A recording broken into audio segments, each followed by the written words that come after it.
মহাশিবরাত্রিরে খুলতে চলেছে আপনাদের জীবনের সৌভাগ্যের দরজা। সঠিক উপায়ের মাধ্যমে আসুন জানা যাক রাশিগত প্রভাব এবং উপায়ের কথা। মেষ, কর্মজীবনে নতুন সুযোগ আসবে, তবে ধৈর্য ধরতে হবে। গঙ্গাজল ও দুধ দিয়ে শিবলিঙ্গের অভিষেক করুন।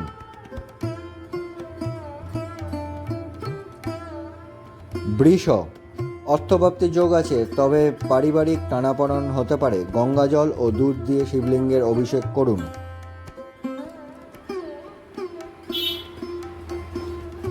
মিথুন, মানসিক শান্তি আসবে, ভ্রমণের সুযোগ হতে পারে। কালো তিল ও সর্ষের তেল শিব মন্দিরে দান করুন।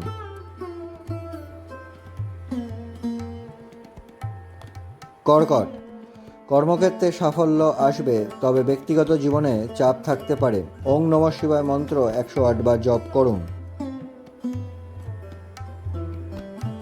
সিংহ, পারিবারিক সমস্যার সমাধান হবে, তবে অহংকার এড়িয়ে চলুন। শিবলিঙ্গে গঙ্গাজল ও মধু নিবেদন করুন।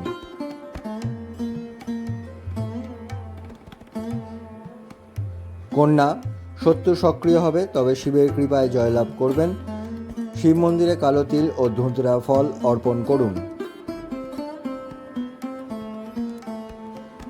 তুলা, ব্যবসায় উন্নতি হবে, তবে বিনিয়োগে সাবধানতা অবলম্বন করুন। রুদ্রাক্ষের মালা পরে ওং নমঃ শিবায় জপ করুন।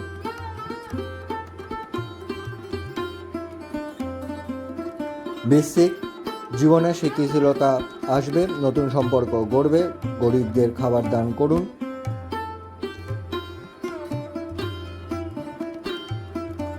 ধনু, কর্মক্ষেত্রে দায়িত্ব বাড়বে, যাত্রার সম্ভাবনা।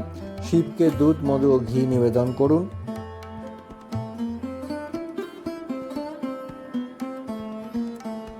মকর, অর্থনৈতিক উন্নতি, তবে স্বাস্থ্যে সচেতনতার প্রয়োজন। শিব মন্দিরে বিল্লপত্র ও কালো তিল দান করুন।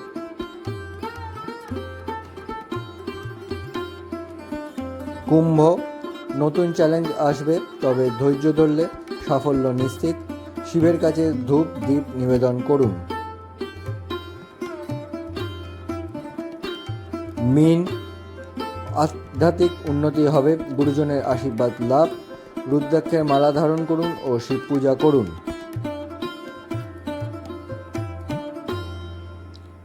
হর হর মহাদেব, জয় মহাকাল। আরও অধিক জানতে স্ক্রিনে দেওয়া নাম্বারে সরাসরি কল করুন।